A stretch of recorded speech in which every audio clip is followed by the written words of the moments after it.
Okay, here's what I read so far in May.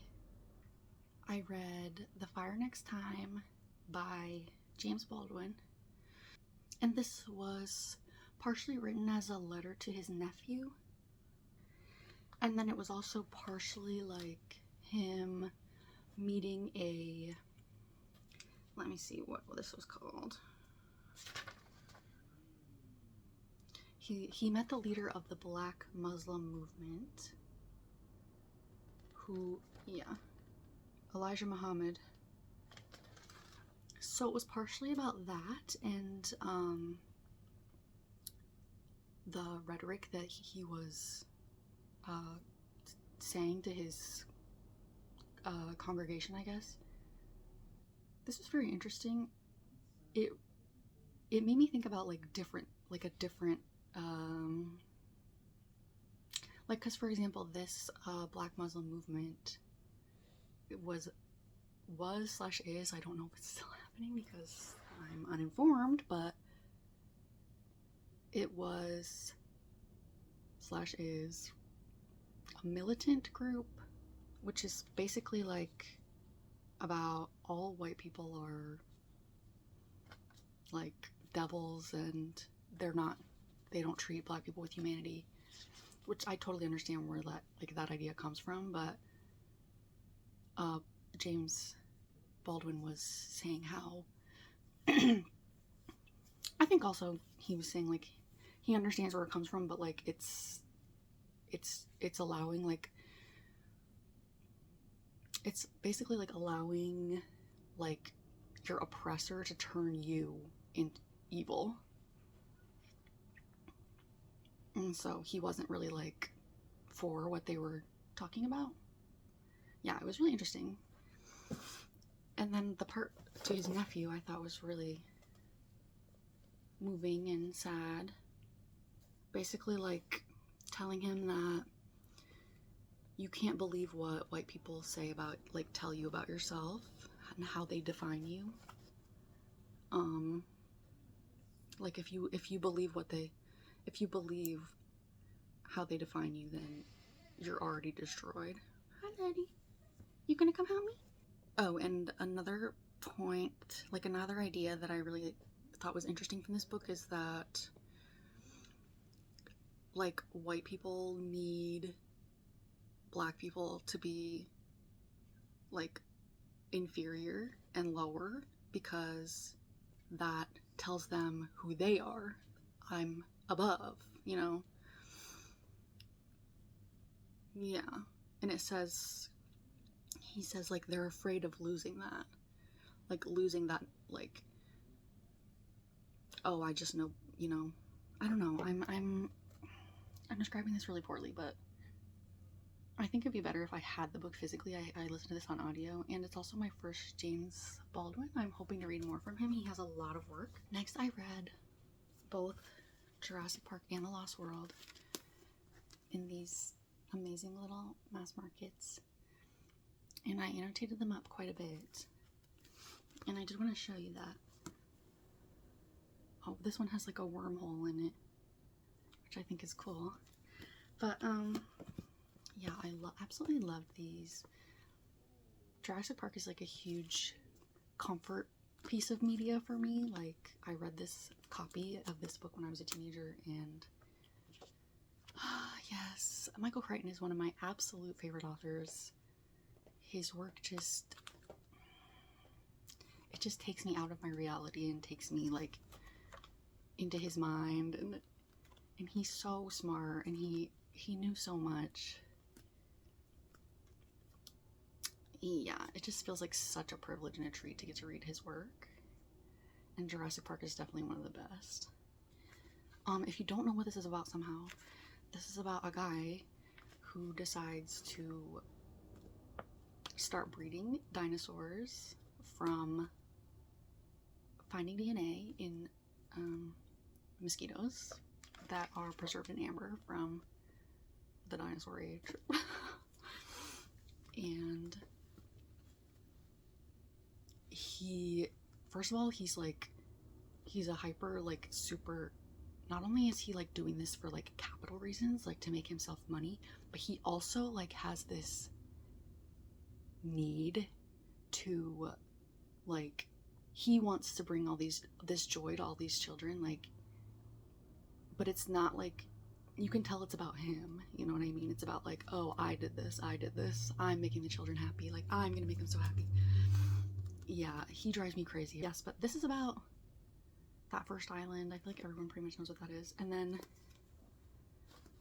this, The Lost World, is about like, there was like a second island where they, and it's a total secret, and it was where they were really like manufacturing the dinosaurs, because apparently not many would survive, like,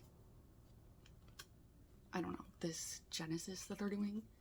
So they had to like mass do it, and then they have this island that they just like let the dinosaurs like reign free and totally go crazy, and like there's no people there anymore, but there's like the old lab and stuff.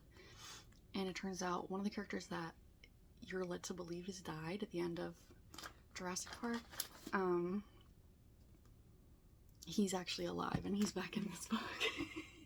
Which I was really happy about, because he feels like the Michael Crichton self-insert character, and he's always just like going off on these long rants about like science and human beings and human folly and stuff like that. I just absolutely love him, and every time he starts I'm like, here we go, but I'm excited.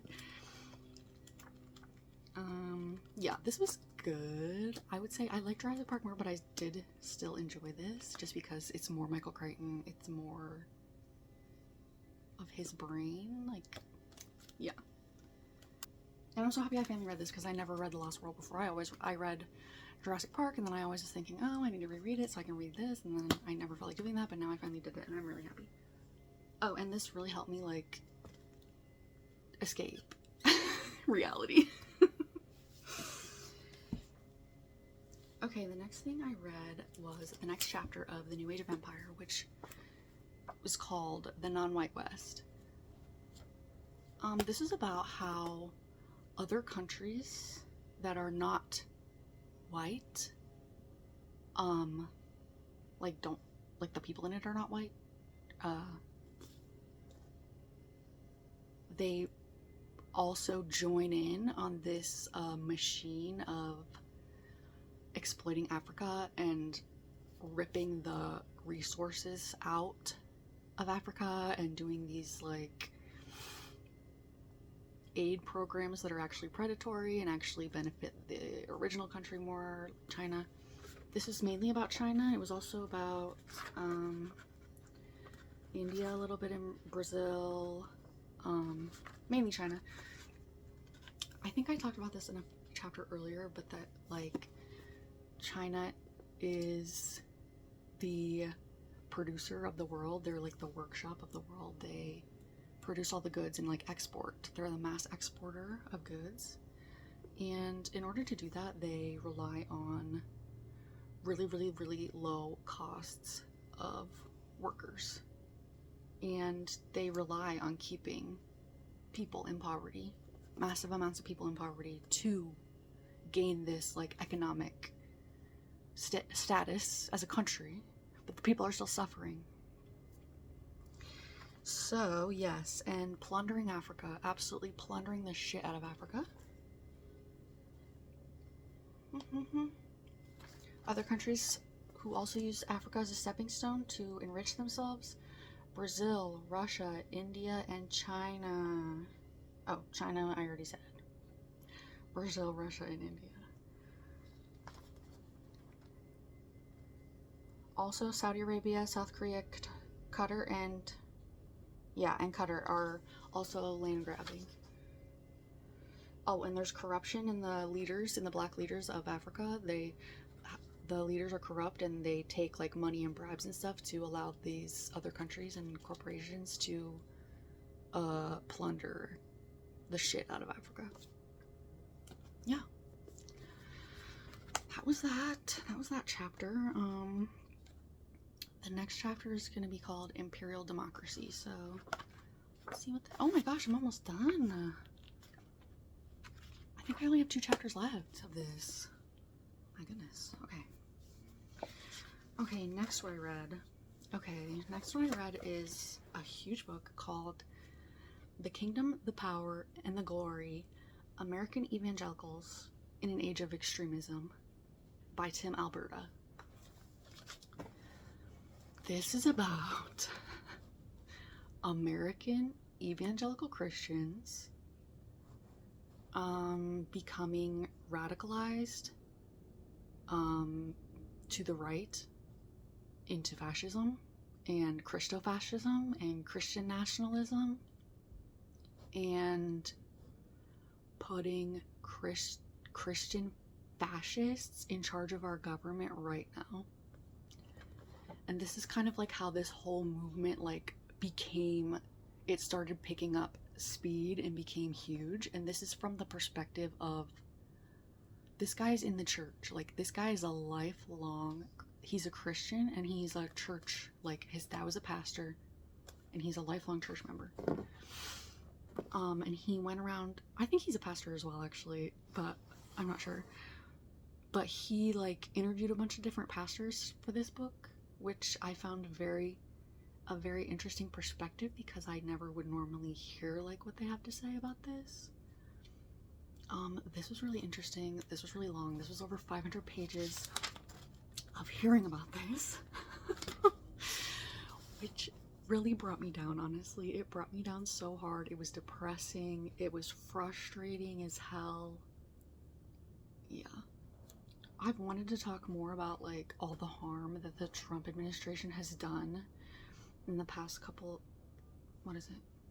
like a year and a half. But it genuinely is so upsetting and depressing and infuriating that, like, I keep putting it off, but I need to do it. Like, yeah.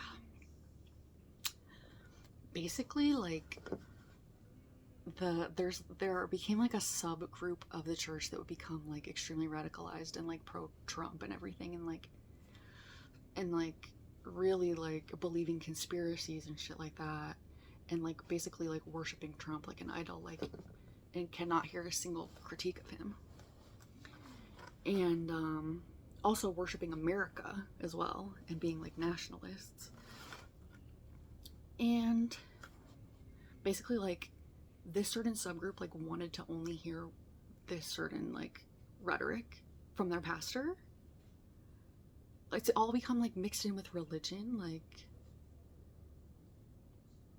and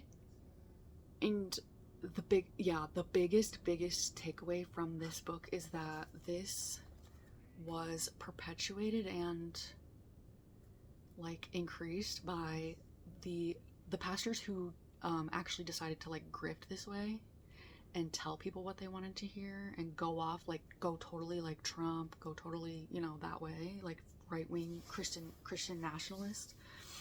The pastors who did that, they also perpetuate this idea of, like, persecution, like, you are under attack, like, you are losing your country, like, they are attacking you, like, you need to do something, you need to stand up for yourself. It's constantly, like, this idea that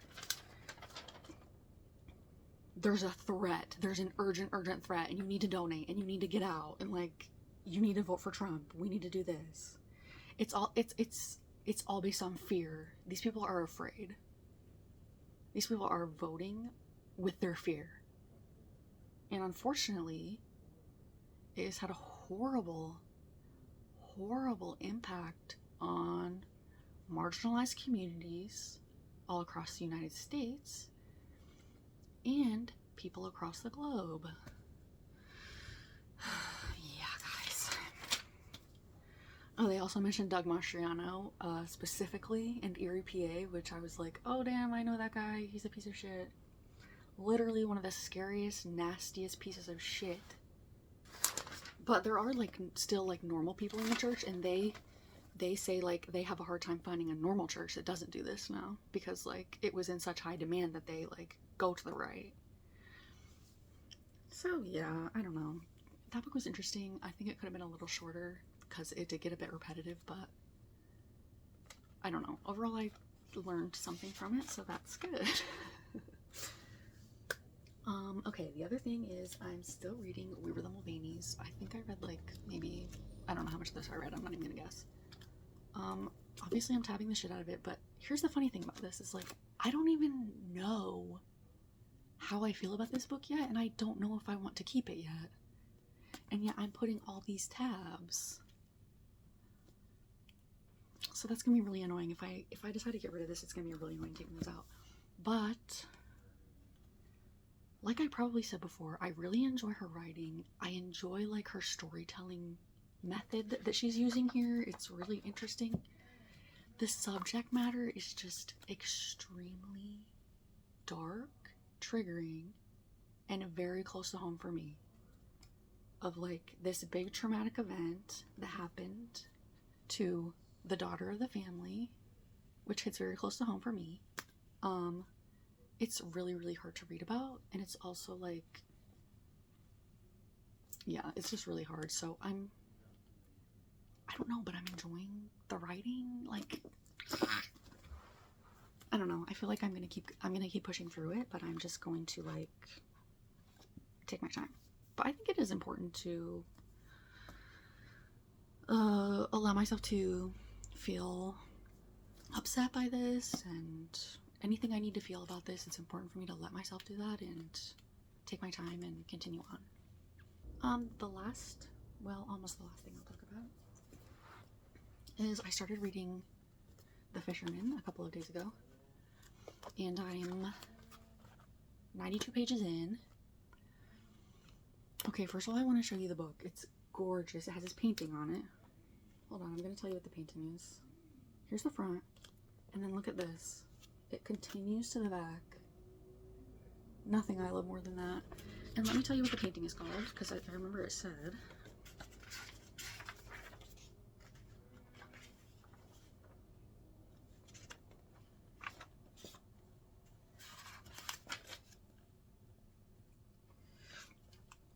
The painting is called Puget Sound on the Pacific Coast, 1870 by Albert Bierstadt.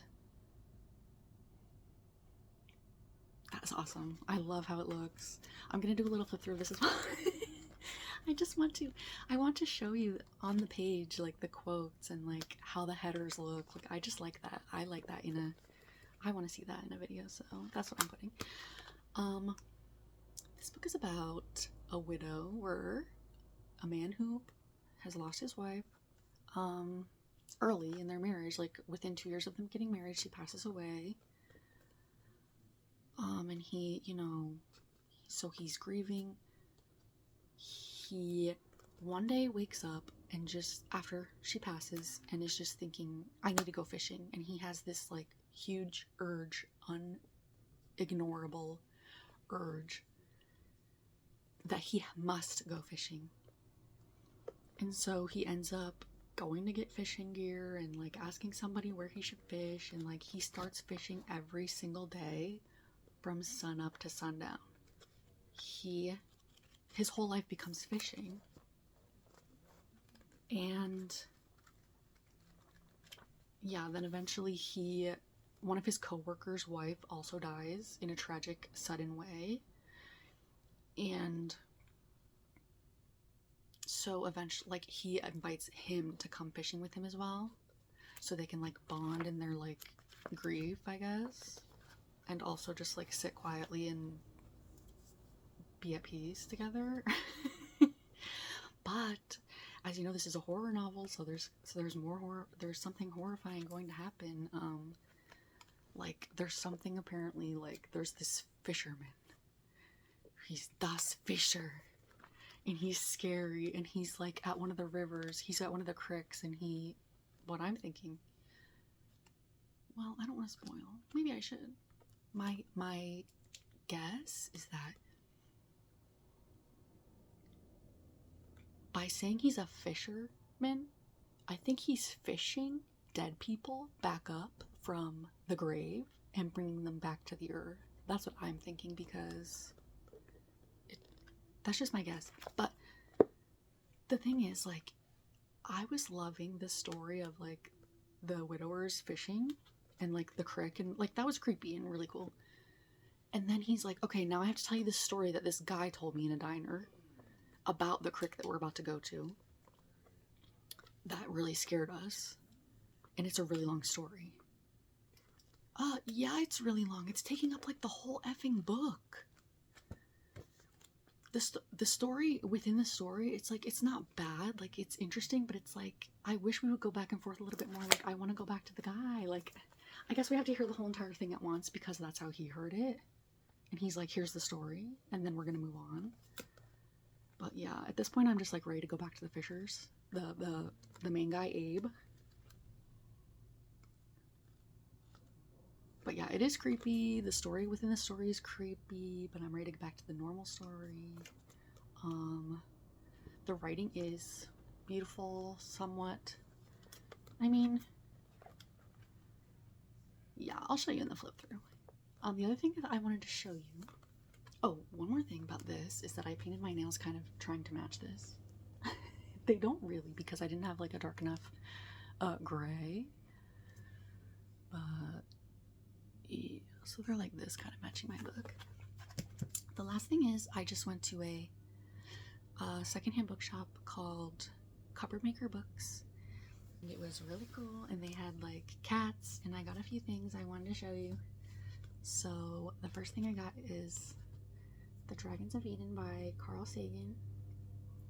Carl Sagan's another like huge like fucking mega mind that I admire and am in awe of. And this is Speculations on the... Can you hear that? This is Speculations on the Evolution of Human Intelligence. Yeah, and the quotes all over it really sell it. Look at this guy. I also have the Cosmos. I also have Cosmos by him. It says, here, I wonder what this is. Broca's Brain. I'm wondering what this is now. But yes, I got this. I also got Great Expectations by Charles Dickens in this lovely little mass market paperback. And I have to show you this little note inside. It says, love, Grandma. And then look here.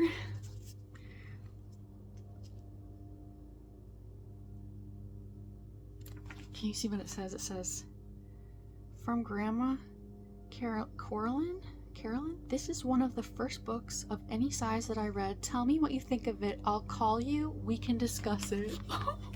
This is so cute. This is so cute. This is such a treasure. That was such a beautiful, wonderful surprise when I opened this. And I was so happy that I bought it. Okay, and I got another Dickens. Sorry about the mower. Okay, I got another Dickens. By the way, I've never read a Dickens before, so I'm excited. I'm starting on my classics journey here. I got David Copperfield, and look at this little lad. Okay. Yes, and I'm very excited to read this as well. Look at that. Okay, and one last thing. I was so excited to find this. I could not believe they had this. Ta-Nehisi Coates, The Water Dancer, in a lovely hardback. Ugh, I've been wanting to read this book for years, and all of their books, as a matter of fact. But I specifically wanted to have a physical copy because I know I'm gonna need to annotate them. I've just heard so many amazing things about Ta-Nehisi Coates' work. Can't wait to dive into all of it.